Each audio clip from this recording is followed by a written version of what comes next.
said, I'm giving a speech entitled Answering Atheism. And she paused for a minute, and then she was like, her can, she said in here, but she said, which basically means I'm not suffering from Alzheimer's yet. And I don't blame her for at first disbelieving me, because this is not my area of expertise necessarily. I have a degree in finance, and I'm majoring in computer science and engineering. So my major is not theology. However, I do believe to reach an accurate conclusion on this topic, all you need is an open and critical mind. And I think I have at least that much. And I think everyone here does too. You know,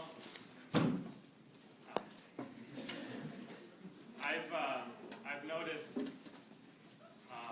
this society, and I guess in general, there is a trend that is undeniable. There are people who are moving closer and closer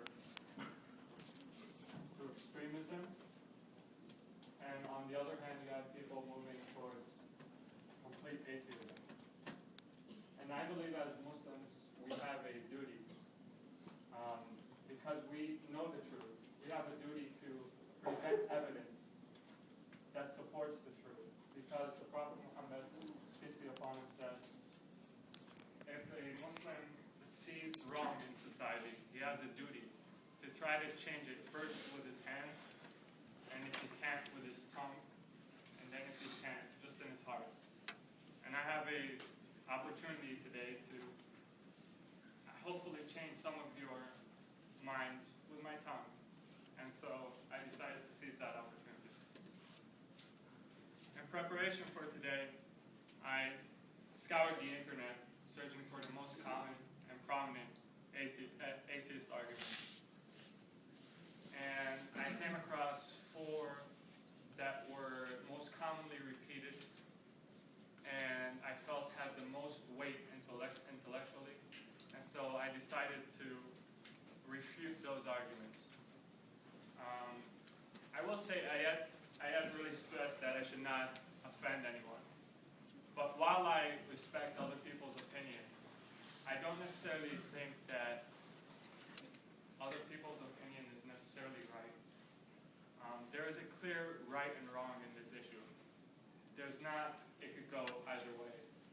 And hopefully I will show that today. So the 4 arguments that I chose is, number 1, and this is kind of a header that most atheists use at the top of every page that they write on. And it's basically, the burden of proof is not on atheists to prove that there is no God. The burden of proof is on theists to prove that there is a God. So if someone's making a positive claim, the burden of proof is on them to prove that claim is true, not on the listener to prove that it's untrue.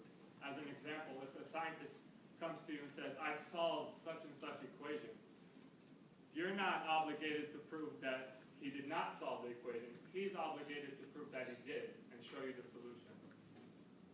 Number 2, who created God? We keep answering the question of, well, this universe could not have existed on its own, therefore there must be a God. But that just leads to the question, who created God? Number 3, science explains the order in the universe. We don't need this theory of fine-tuning to explain what we see in the universe. There's no need for a God, a designer, when we look at this universe. Just as evolution has proved that species can evolve from single cells into very complex organisms, we might one day come across a theory that explains how the cosmos came into the shape they are today. And number 4, well, when Muslims describe God, they create a contradiction when they describe him.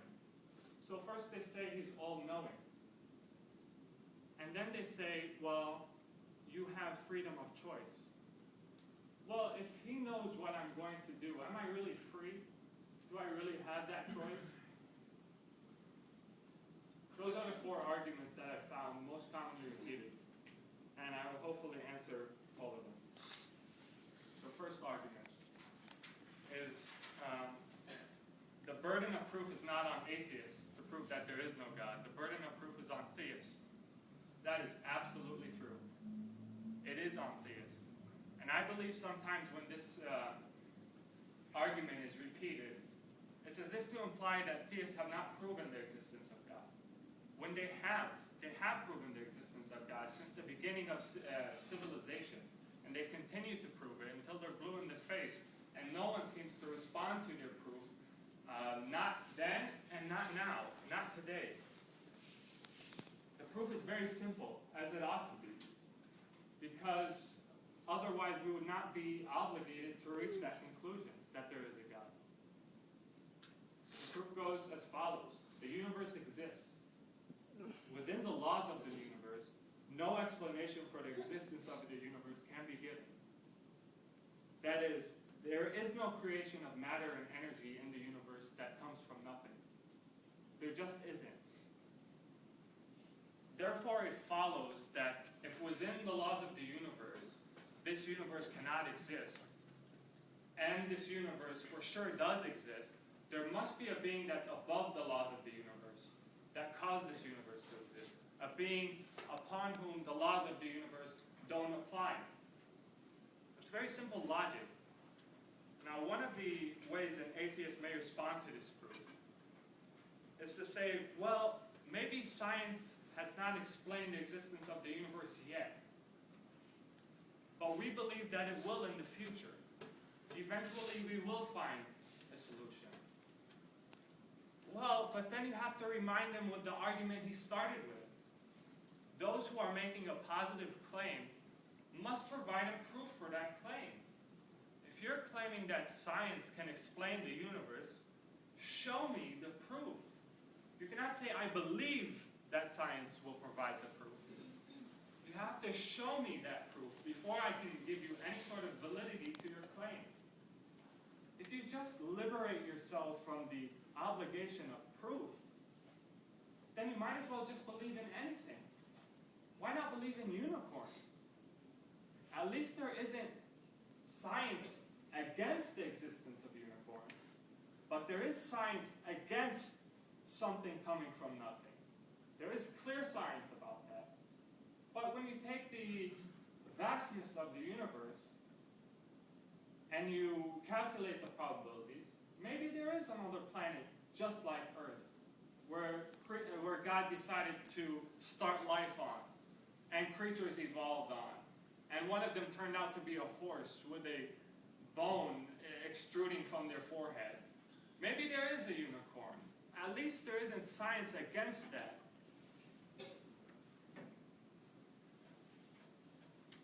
Again, if someone comes to you and claims that he can fly, the proper response for you is to say, well, show me.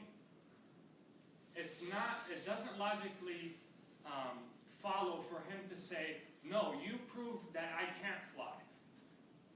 That's not how logic works. So, because this common rebuttal has now been delegitimized, my proof still stands. That's how logic works. A proof stands until someone can find a hole in it. One of the most amusing attempts I found to refute the argument or the proof for the existence of God that I found, and it was really astonishing how it was repeated so many times by people who are not morons. They're smart. That argument said, well, theists are making an extraordinary claim when they say that God exists. And therefore it follows that they must provide extraordinary proof that he indeed exists. Really? I'm pretty sure proof is either valid or invalid. I've never heard in the scientific community of extraordinary proof. You know, I took a math class called Math 366, entitled Discrete Mathematical Structure. So structures. It focused on how to prove or disprove a logical equivalence. And basically, on a typical quiz or midterm question would be, here's a logical equivalence. Prove that it's either true or not true. Never once did I get a quiz or a midterm that said on it, give me extraordinary proof that this is true. Never once did a midterm come back to me and say, well, Orkan, your proof is valid, but it wasn't extraordinarily valid. This is just pseudo-intellectualism at its worst. It sounds like a fancy term. It sounds like it should have some meaning to it, but it doesn't.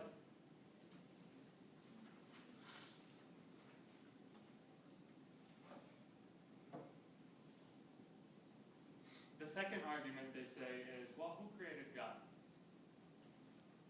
Well, when you ask that argument, and now I can accept that someone could get confused on that issue.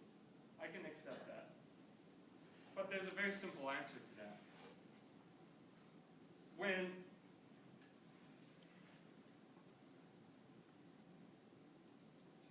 someone says, when we return to the proof that we started with, that is, that God is above the laws of the universe, we came to that logical necessity because within the laws of the universe,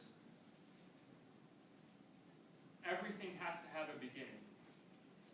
In other words, if something exists and is subject to the laws of the universe, it has to have a beginning.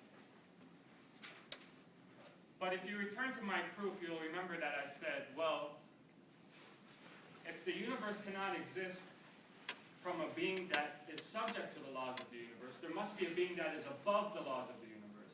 So when you ask who created God, you're applying the laws that we see on the objects we find in this universe on God himself. But the reason we found it logically necessary that there must be a God is because there must be a being where the laws of the universe do not apply. So that's a lot of theoretical talk. So I thought of an example. And I want everyone to hopefully participate in this. So let's say you're walking in a foreign country and you come across a village that you've never been to before. And in that village you find that everyone is wearing an orange shirt. Everyone is wearing an orange shirt. And you say, wow, this is really weird. Why is everyone here wearing an orange shirt? You walk up to the first guy you see and you say, hey, why is everyone here wearing that awful colored shirt? And he says, sorry. That's not orange. Okay.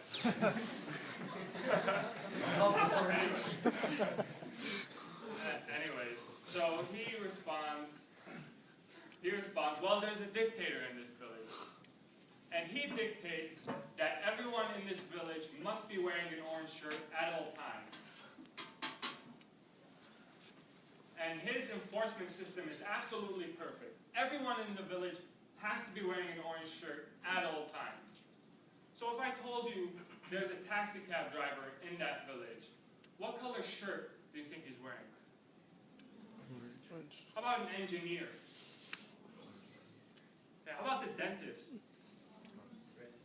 How about the professor? The farmer? Orange, right? It logically follows that he's wearing orange. Now pause a bit before you answer this question. How about the dictator? He might be wearing an orange shirt, he might not be. Doesn't follow that he's wearing an orange shirt. So just because we observe in this universe that everything has to have a beginning, that doesn't apply on the dictator of this universe. The being that is above all authority in this universe.